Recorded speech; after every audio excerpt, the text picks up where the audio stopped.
Hello students, welcome back to my YouTube channel Pooja Hindi. आज मैं जो आपके सामने टॉपिक लेकर आई हूँ वो है वाक्य। वाक्य से रिलेटेड मैंने लास्ट टाइम जो वीडियो बनाया था उसमें मैंने आपको वाक्य के डेफिनेशन, उसके पार्ट्स और टाइप्स बताए थे। वाक्य के कितने टाइप्स होते हैं, लेकिन वो जो मैंने बताए थे मैंने आपको अर्थ के आधार पर वाक्य के प्रकार बताए थे कि अर्थ के आधार पर वाक्य के कितने प्रकार होते हैं। और इस क्लास में मैं आपको रचना के आधार पर वाक्य के भेद बताऊंगी। ठीक है, तो रचना के आधार पर वाक्य के भेद पढ़ने से पहले हम एक बार रचना अर्थ के आधार पर जो वाक्य थे उनके बारे में एक बार और देख लेते हैं। अर्थ के आधार पर जो वाक्य के भेद थे वो 8 भेद थे, जिसमें फर्स्ट वाला था विधानवाचक वाक्य। विधानवाचक वाक्य जिसे हम असर्टिव सेंटेंस बोलते हैं, जिसमें कोई विधान या कोई नियम की बात हो रही होती है, कोई जनरल बात जिसमें बताई जाती है, उसे हम विधानवाचक वाक्य कहते हैं। इसका एग्जाम्पल है राम फुटबॉल खेलता है। तो यहाँ पर एक जनरल बात बताई गई है कि राम फुटबॉल खेलता है, तो इसलिए ये विधानवाचक वाक्य हो गया। सेकंड था निषेधवाचक। निषेध का मतलब होता है नहीं, नेगेटिव। जिन वाक्यों में मतलब कोई काम, क्रिया जो है वो नहीं हो रही होती, नेगेटिव होती है, उसे हम निषेधवाचक वाक्य कहते हैं। इसका एग्जाम्पल है राम फुटबॉल नहीं खेलता है। तो यहाँ पर राम फुटबॉल खेलता है, लेकिन इस वाले उसमें क्या बताया गया कि राम फुटबॉल नहीं खेलता है, तो नेगेटिव हो गया। यहाँ पर क्रिया जो है वो नहीं हो रही है, इसलिए हम इसे निषेधवाचक वाक्य कहेंगे। थर्ड है प्रश्नवाचक, जिसमें हम प्रश्न पूछते हैं, क्वेश्चन करते हैं, उसे हम प्रश्नवाचक वाक्य, इंटेरोगेटिव सेंटेंस बोलते हैं। इसका एग्जाम्पल है क्या राम फुटबॉल खेलता है। तो यहाँ पर क्या जो हो गया, क्वेश्चन वर्ड हो गया, और यहाँ पर क्वेश्चन मार्क भी लगा हुआ है, पीछे प्रश्न चिन्ह लगा हुआ है। तो इससे ये क्या होता है कि ये प्रश्नवाचक वाक्य जिसमें प्रश्न पूछा जा रहा है कि क्या राम फुटबॉल खेलता है। ठीक है, तो ये इंटेरोगेटिव सेंटेंस हो गया। फोर्थ है संकेतवाचक। संकेत मतलब कंडीशन, जिसमें कोई कंडीशन, कोई शर्त रखी जाती है, उसे हम संकेतवाचक वाक्य कहते हैं। इसका एग्जाम्पल है यदि तुम कहते तो राम फुटबॉल खेलता। तो यहाँ राम फुटबॉल कब खेलता, क्या कंडीशन रखी गई है, यदि तुम कहते। ठीक है, तो ये कंडीशन रखी गई है, शर्त रखी गई कि यदि तुम कहते तो राम फुटबॉल खेलता, तो ये संकेतवाचक वाक्य हो गया। फिफ्थ है संदेहवाचक। संदेह, जिसमें संदेह का मतलब होता है डाउट, जिसमें डाउट इंडिकेट हो रहा होता है, उस वाक्य को हम संदेहवाचक वाक्य कहते हैं। इसका एग्जाम्पल है शायद राम फुटबॉल खेले। तो यह शायद वर्ड क्या इंडिकेट कर रहा है, डाउट, कि राम फुटबॉल खेल भी सकता है और नहीं भी खेल सकता है। तो यहाँ पर ये डाउट हो रहा है, संदेह हो रहा है इस वाले वाक्य में, इसलिए इसे संदेहवाचक वाक्य कहेंगे। सिक्स है इच्छावाचक। इच्छा मीन्स विश, जिसमें हम कोई विश करते हैं या कोई भगवान से प्रे करते हैं, उसे हम इच्छावाचक वाक्य कहते हैं। इसका एग्जाम्पल है ईश्वर करे राम फुटबॉल खेले। तो हम यहाँ पर विश कर रहे हैं, हम प्रार्थना कर रहे हैं, प्रे कर रहे हैं कि राम फुटबॉल खेले, ये हमारी विश है, इसलिए हम इसे इच्छावाचक वाक्य कहेंगे। सेवेंथ है आज्ञावाचक वाक्य। जिन वाक्य में हम कोई आज्ञा, ऑर्डर, कोई परमिशन या रिक्वेस्ट करते हैं, उसे हम आज्ञावाचक वाक्य कहते हैं। राम फुटबॉल खेलो, तो इसमें हम ऑर्डर दे रहे हैं राम को कि फुटबॉल खेलो, इसलिए ये आज्ञावाचक वाक्य हो गया।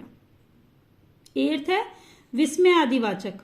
विस्मय आदिवाचक मतलब एक्सक्लेमेटरी सेंटेंस, जिसमें एक्सक्लेमेशन मार्क यानी विस्मय आदि बोधक चिन्ह भी लगा हुआ हो, उसे हम विस्मय आदिवाचक वाक्य कहते हैं।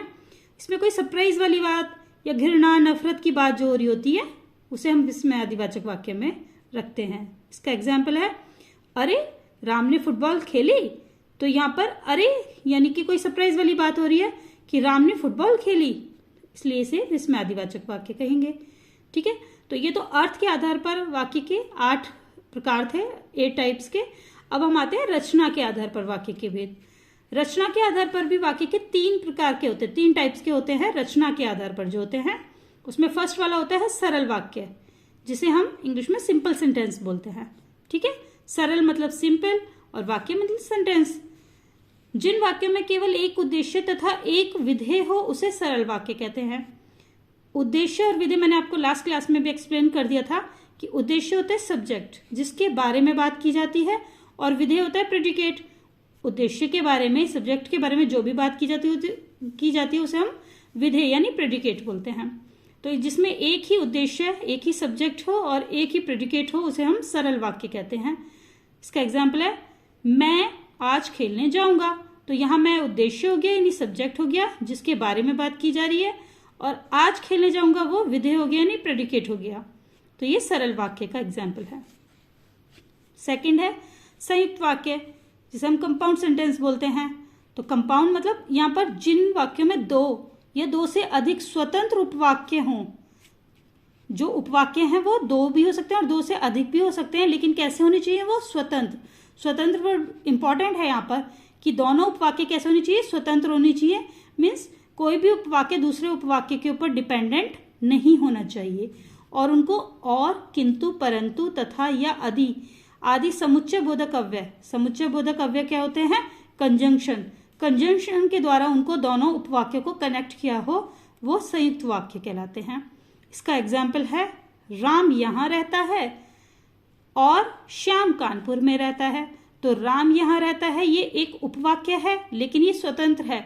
मीन्स आपको इसको पढ़ने के लिए, रीड करने के लिए किसी दूसरे वाक्य की जरूरत नहीं है। ये अपने आप में एक क्लियर वाक्य, एक कंप्लीट सेंटेंस हो रहा है कि राम यहाँ रहता है, जिसमें राम सब्जेक्ट हो गया और यहाँ रहता है वो प्रेडिकेट हो गया, उद्देश्य और प्रेडिकेट।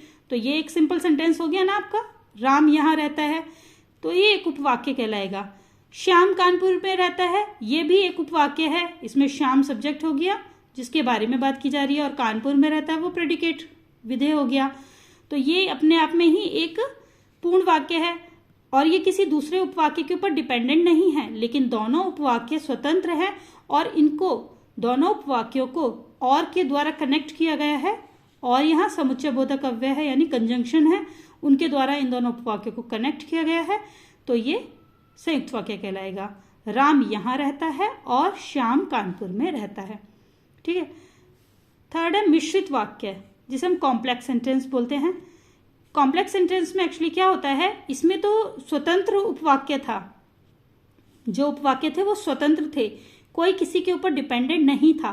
लेकिन मिश्रित वाक्य में क्या होता है, जिस वाक्य में एक मुख्य वाक्य हो और एक या एक से अधिक वाक्य उस पर आश्रित हों।